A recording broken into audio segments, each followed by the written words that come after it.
6th of December 2019, Friday, 1:59 p.m.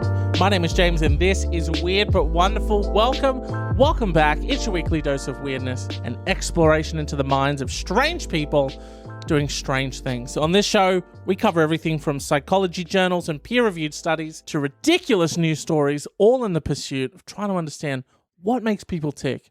Why do they do what they do? How do they justify it? Because sometimes people do some crazy shit. But before we jump into this episode, I want to say a very special thank you to the supporters on Patreon. If you're not yet a subscriber, head over to patreon.com/weird but wonderful. Check out the tiers, get your hands on some extra goodies, and become a supporter of the show today. Now, speaking of weird people doing weird shit, special thank you to Adam for sending in this story. Farmers in Russia have apparently been experimenting with virtual reality goggles as a tool to relax cows and increase milk production. I'll level with you. It's 2019. Tail end of 2019, I have never experienced VR yet. Not even the Google Cardboard shit where you slot your phone in and do whatever the fuck. Haven't done it. I'm VR-less. So when I read an article that cows in Russia are experiencing the digital delights of VR, I'm miffed. I'll level with you, I'm miffed. I haven't experienced VR. Here I am, fucking 2019, James, 30 years old, dipshit in Brisbane, only ever experienced the meat realm. Cool. Oh, what's that? Cows in Russia are fucking getting digital delights piped into their brain. Awesome. It's ridiculous that I haven't experienced VR at this point, even accidentally. Sets of virtual reality goggles modified for the shape of cow heads and displaying a unique summer field simulation program were placed on multiple bovines, according to a press release from the Ministry of Agriculture and Food in the Moscow region. Here at Techly, we're working on the big problems, and that's reshaping VR helmets to fit cow heads. Okay. Could we give these animals a better existence? Absolutely not. What are you, a fucking idiot? Oh, I'm just going to put them in a field somewhere, am I? Are you good, dog? It's 2019. They will be in a metal and cement hellscape, but tech them up. You're in a luscious field. Should we actually fix the problem? No. Let's make them think we fixed the problem. Is this how the Matrix starts? This is how the Matrix starts, isn't it? Where people are like, this fucking sucks. Pipe me into something better. Because really, your perception of reality is reality. So, no, that's... Okay, now we're getting into some Matrix level shit now. We'll look back at this and we'll go, that's when it all started to go downhill. And that's why I'm piped into this pod now. And I'm juiced into a digital realm. Oh, it could be kind of nice. The VR glasses led to a notable decrease in anxiety and an increase in the overall emotional mood of the herd, according to the press release provided by Storyful. The program was reportedly developed on the basis of an analysis by Wageningen University and research in the Netherlands, which concluded that environmental conditions can significantly impact cattle health and the quality of milk. Should we address any of sort of the core absolute stop talking about trying to resolve the core issue. Band-Aid! It's 2019! Put a digital Band-Aid on it! And stop talking about it. Because the more you talk about it, the more you're bringing it to light. Alright? The actual impact on milk production has yet to be fully revealed, but will be the subject of a future study. So they're like, if you're less sad, do you secrete more? Developers intend to scale the project and modernize the domestic sphere of dairy production. Let's face it, I think someone watched The Matrix and they thought, well, yeah, what if we put cows essentially, what if we stack them? What if we put them on very much like those, I don't know if they're exclusive to Japan, but I've just seen them a lot in things related to Japan, where the parking garages, it might be a small space, but you can drive the car in and then it sort of lifts it up onto a rack, and then you can stack like 10 cars high. You know, I think someone watched The Matrix and thought, well, I've only got a little space to get my cow stuff on. So what if I stack them 10 high, right? And then we just put some goggles on them, make them think that they're not in a hellscape, and then that way, more tit liquid. You know? That's the formula. Stacked cow over time plus VR equals increased tit liquid. Very scientific on this podcast. Very mathematical. You're welcome. It may be small scale, but these trials raise some profound questions about the likely function of VR, particularly when it becomes a more widespread technology. In this case, VR is essentially being used to distract attention away from a harsh environment, to trick the cows into thinking that they're standing in a nice warm field, when in actual fact, they aren't.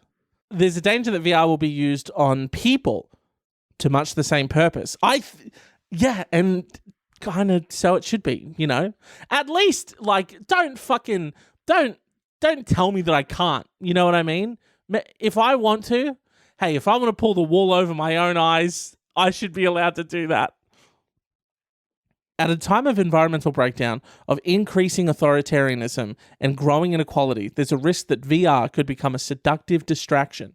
Instead of protesting about social ills and trying to solve them, we may instead find ourselves increasingly turning to our VR headsets to play the latest VR games or to lose ourselves in virtual environments and social networks, simply because it's easier and more pleasurable.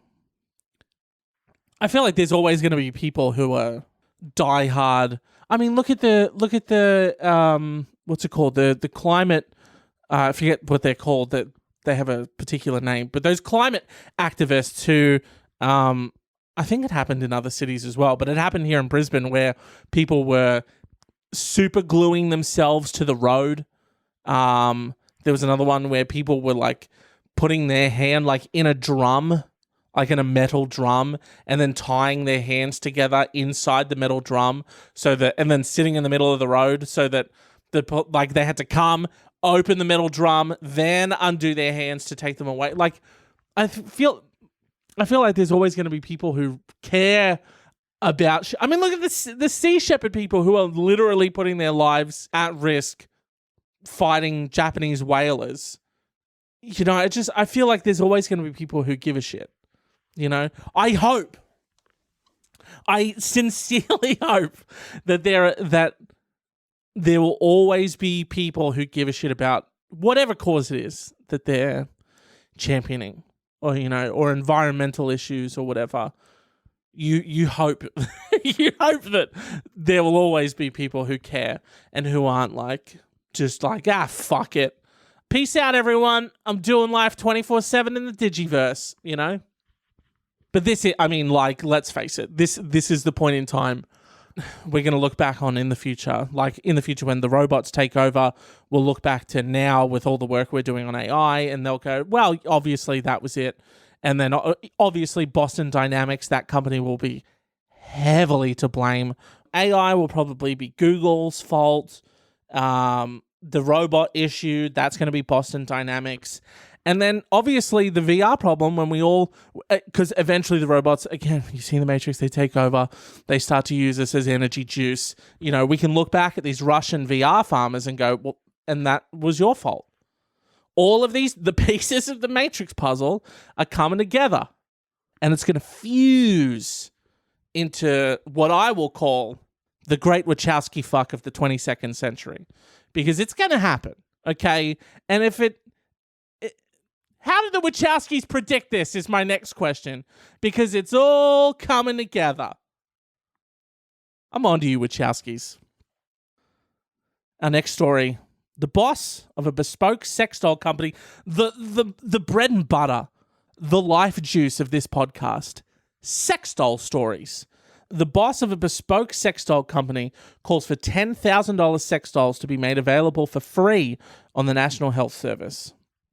Jade Stanley is in line for a major business award after medics backed the help her products have given those tortured by anxiety and loneliness. There's no aphrodisiac like loneliness. They say that. They do say that.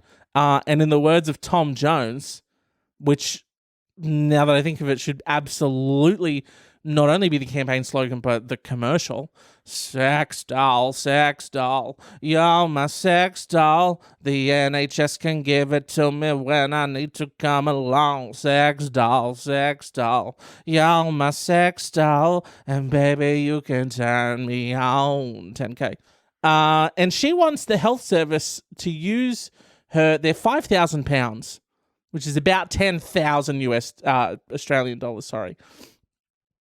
She wants the health service to use her $10,000 a time creations to help those who feel trapped and isolated. Psychiatrists, she points out, have endorsed the therapeutic qualities of her X-rated plastic range. So is it having someone around, like a companion, that is helpful, or is it having something to fuck? Like, as bad as it sounds, is because everything, look, no one's ever, like, they always, and I'm glad that she's not pussyfooting around it. You know, most people are like, oh, you know, I have a doll company, but they're life partners. It's a partnership thing.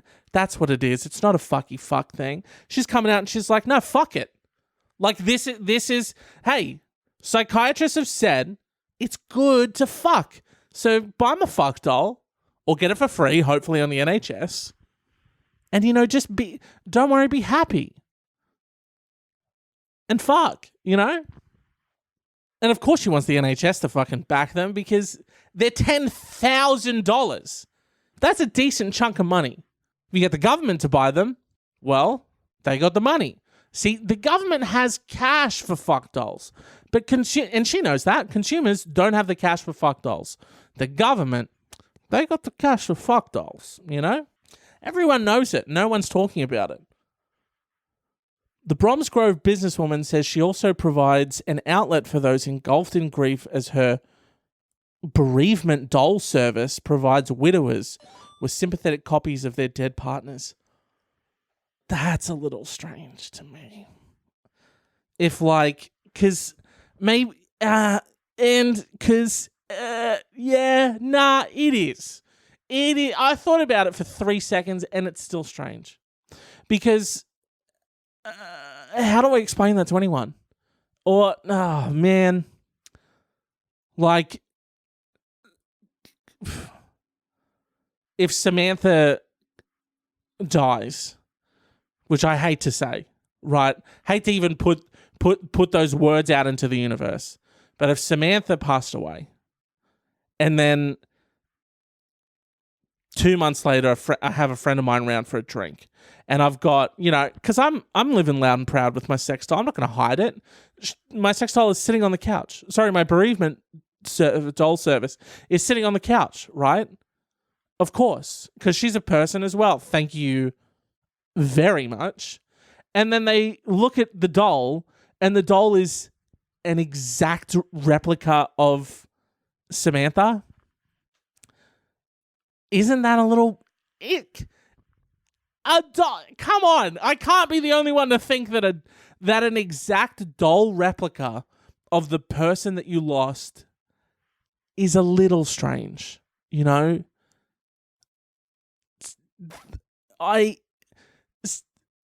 just get a doll that looks like someone else. You know what I mean? Do you give it the same name if it looks like your partner? Because that's weird too. Oh yeah. Hey, Mark. This is Samantha 2. Oh, Samantha 2. Oh, that's the worst. I'm just saying. Or maybe if you can look at like anything, you submit it in and they're like, really? Really? Your partner was Angelina Jolie? Really, guy? Yeah, she was spitting image of Angelina Jolie, which is what I just couldn't find any pictures of her. So I just sent you a picture of Ange, to make the process just gay. Make it look like Angelina Jolie. It's turning into a weird system now. Podcast question of the week. Which celebrity would you like your sex doll to look like? Who am I? Better question. Not a better question. Another question. Who are your celebrity crushes? I got 2. Florence Pugh, Timothy Chalamet. That's right. I said it. The boss of Sex Doll Official. That's the name of the company. Sex Doll Official. Will, on November 21st, so this has already happened, discover if her unique business model has earned her the title of Entrepreneur of the Year in the annual Englishwoman's Awards. It is testimony to the huge growth in a customized doll company launched only 18 months ago. Jade now has a global client base, including orders from countries where sex dolls are banned, such as Saudi Arabia and Abu Dhabi. How are you going to get that in? What's in the human-sized case that you got there? Nothing. Don't worry. Drugs. Just last week, one man purchased 7 dolls for an eye-watering £35,000. Hey, Google. £35,000 in AUD. £35,000 equals $67,308.15. Variety is the spice of life. So, which is what I'm saying with the other thing. Don't just get a sex doll that looked like your partner. Get a whole new vibe, get 7, fuck it. Surprisingly, Jade, age 36, says only a very small percentage of the dolls sold to help anxiety issues and are used for the, quote, designated purpose. Okay? Most buyers simply want a companion around the house. See, this is what people say. They're like, oh, no. Jade, I'm not going to fuck it. It's a house companion. That's all it is. I get lonely around the house sometimes. I want to look over and see someone on my couch. No big deal. Maybe I fuck it, maybe I don't. Hey, get out of my business. Loneliness is a massive issue in this country, she says. If my dolls bring comfort and help, why shouldn't they be used by the medical profession? You want them used by the medical profession so that you're not trying to sell a $10,000 product to customers, and so that they can be at least subsidized by the government to make them cheaper. That's why you want them to be used medicinally. Yes, this is my medicinal sex doll. With customized dolls, clients are more often than not interested in the sexual purpose. That's what they're saying, but we can all agree that is why they're being bought. No one buys a $10,000 fully functional and intended for fuck doll to not fuck it. No, I just like having a very expensive piece of silicone sitting on my couch so I don't feel lonely. It's about loneliness. It's not about fucking. Let's just say I know that by the specifications they ask for or don't ask for, what they want is very different from the public's perception of a porn star. They want an image of someone they'd like to spend time with. Jade strenuously denies claims that her dolls further isolate individuals from the outside world and hinder contact with real people, therefore cranking up loneliness. Didn't think of that one. That's a fair argument to make, because if I have a sex doll at home or a partner at home or whatever, I need to go looking for a real person. Like, I got it. Don't lay that at my door, she says. That's already out there. We are past that. Modern technology, mobile phones, tablets have caused the issue. Oh, passing the buck, Jade. Passing the buck. That is where loneliness comes from. I was lucky to have a childhood devoid of devices.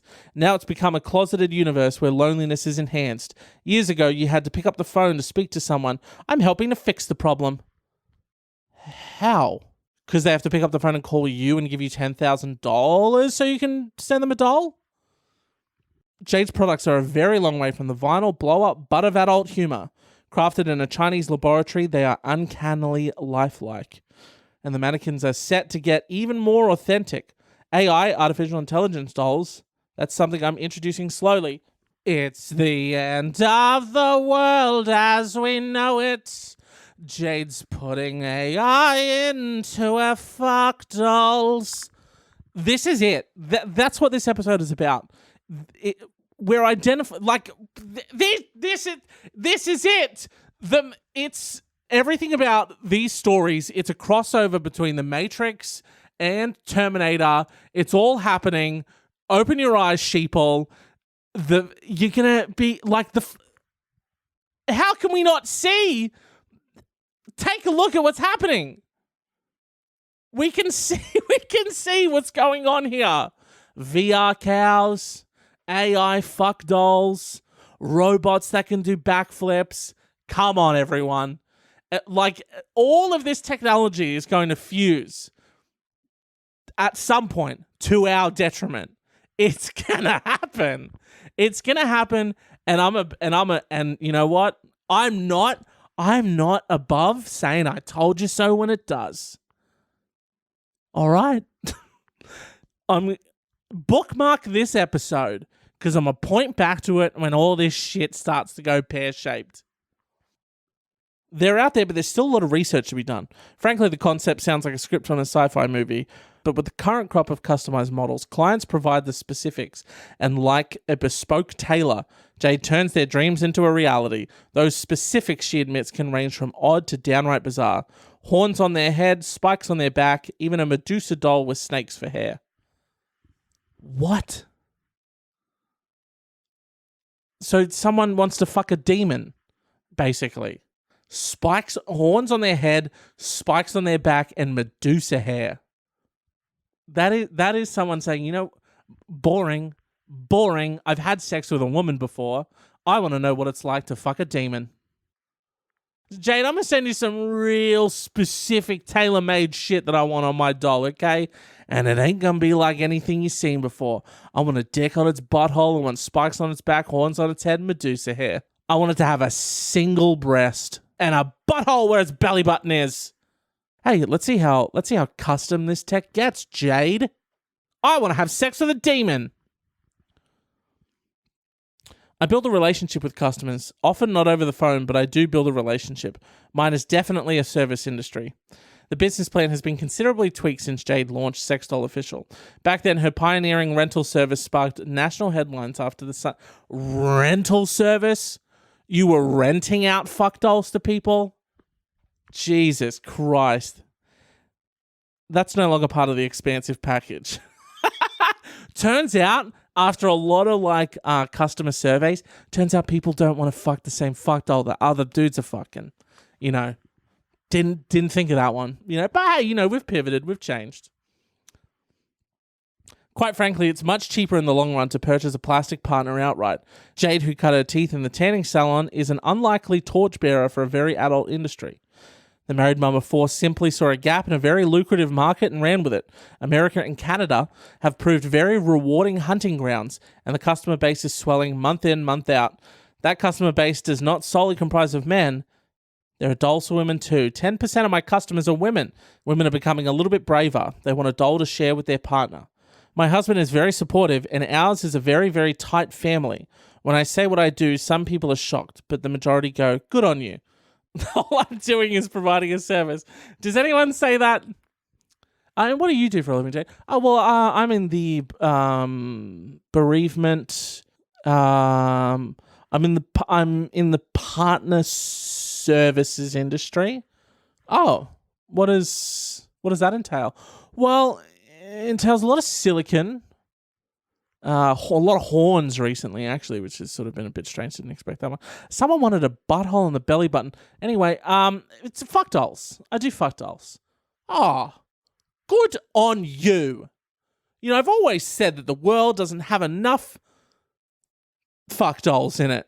So good on you being the torchbearer of that industry. I'm very entrepreneurial and I have a business mind. I was reading an article and it pricked my imagination. Boundaries are being pushed. People are becoming far more experimental. The climate is ripe. It's just business. I wouldn't introduce a doll into my own life. It's not my bag, but I know there are people who do, and they're from all walks of life. I'm aware some may raise their eyebrows, but I don't care. Nobody else is putting food on my table. So, is it like, obviously, giving a shit, but like, unless it is actually causing harm to people by, them not, quite frankly, at the end of the day, if what you're doing isn't hurting other people, I kind of, just good for you. Do what you got to do as long as you're not hurting other people. I'm on board with pretty much anything that you're doing that isn't hurting others. So, assuming that it's not a detriment to other people, which some people claim that it might be, is it disingenuous to sell a product that you yourself wouldn't use? Or not,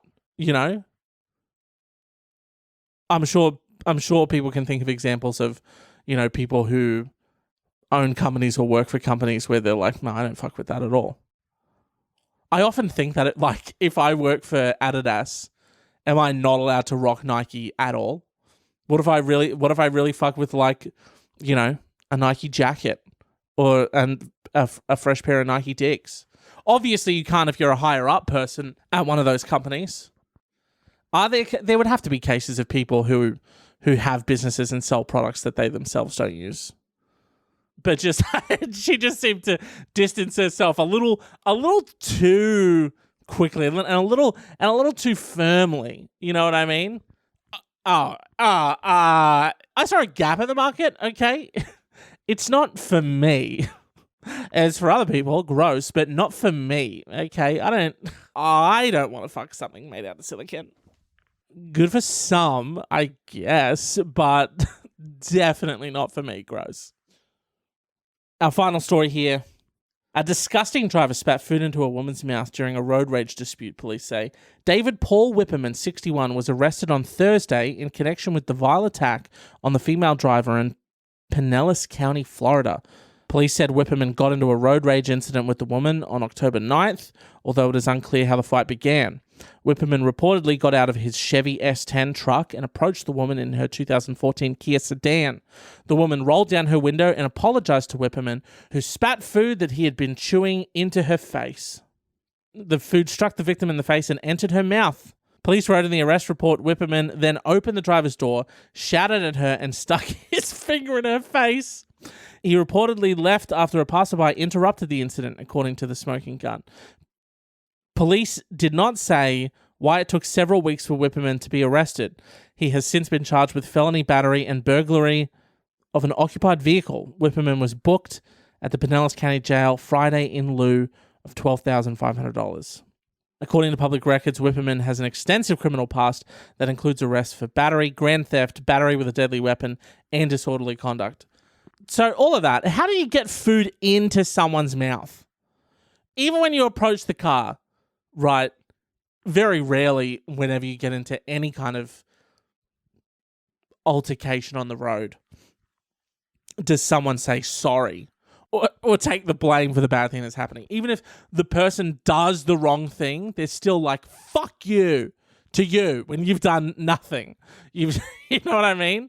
So when you approach this person, you've either got to wait for the of sorry or the of fuck you to really get their gums wide enough for you to get some spit and room in there. You're going to spit food into someone's fucking face? Spitting on someone is like, you're a trash person.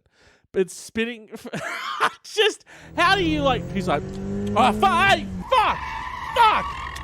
I'm gonna fucking get this shit out. Me walking over, still chewing. Oh my God, I'm so sorry. Oh my God, it's in my mouth. What kind of sick fucking fuck is spitting food into another person's mouth? You piece of shit. Had a couple of noteworthy stories here. A woman shot through a drive-thru window of a KFC because she was angry over not receiving a fork or napkin with her meal. Seems like a sensible response. A flight was turned around after a passenger faked an illness to get a better seat. I mean, you sometimes you got to do what you got to do, And these plane seats are just getting smaller and smaller. They're just cramming more shit in. They intentionally overbook flights by 10%, which is just part of their practice. It's shitty, Everything about catching a flight is shitty, and airlines suck. So, sometimes you got to do what you got to do to get a better seat. Kick up a class, get a couple more inches of leg room. Sometimes you got to do that. And this one here, woman stabbed another in belief she was wearing fur. So just sort of decided that, I see you wearing fur. Well, I've got a knife. I guess I'll stab you. Fur is murder. Murder is murder, Karen. You just stabbed someone.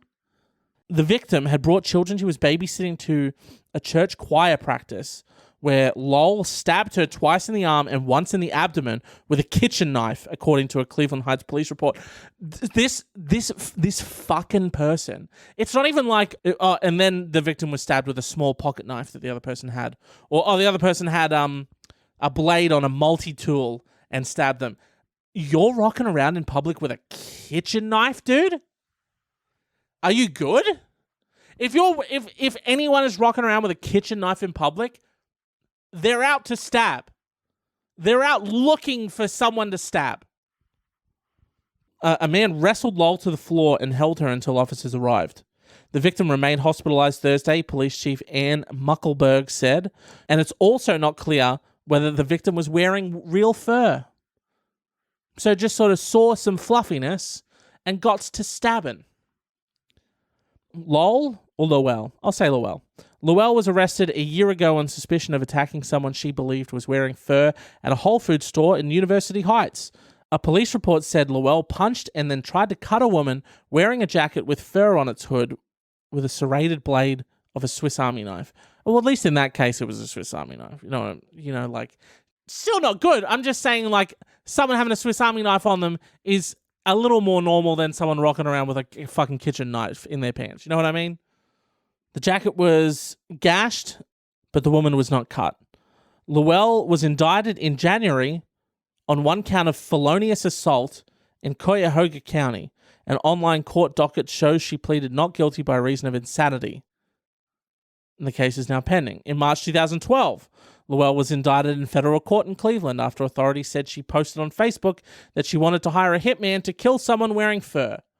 Lowell wrote that she would be willing to pay between $830 and $850, according to an FBI affidavit. Such a specific amount. It's kind of like when you're selling something on Gumtree and you've got it up for $50 and someone messages you and says, well, I've only got 30.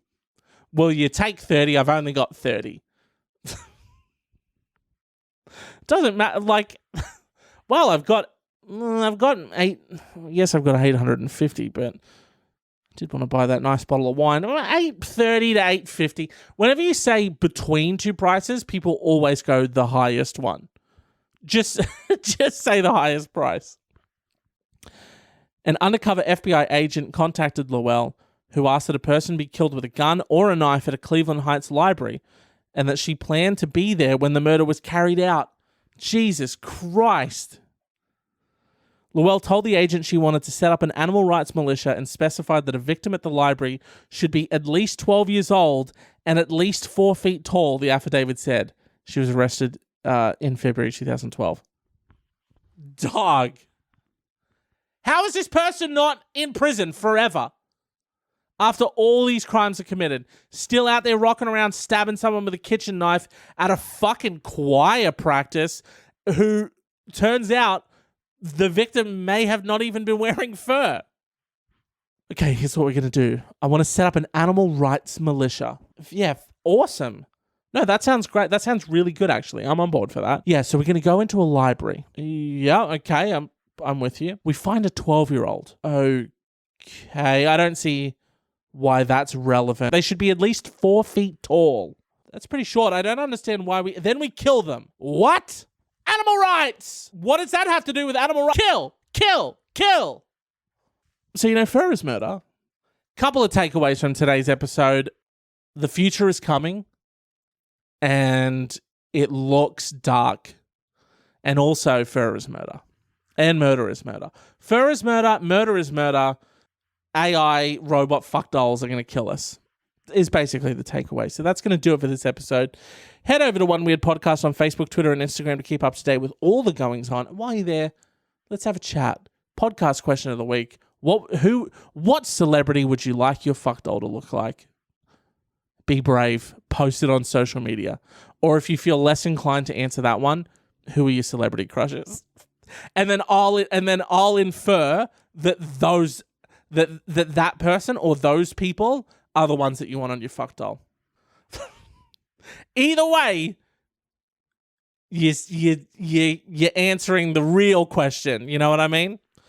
Again, very special thank you to the patrons, the supporters of the show.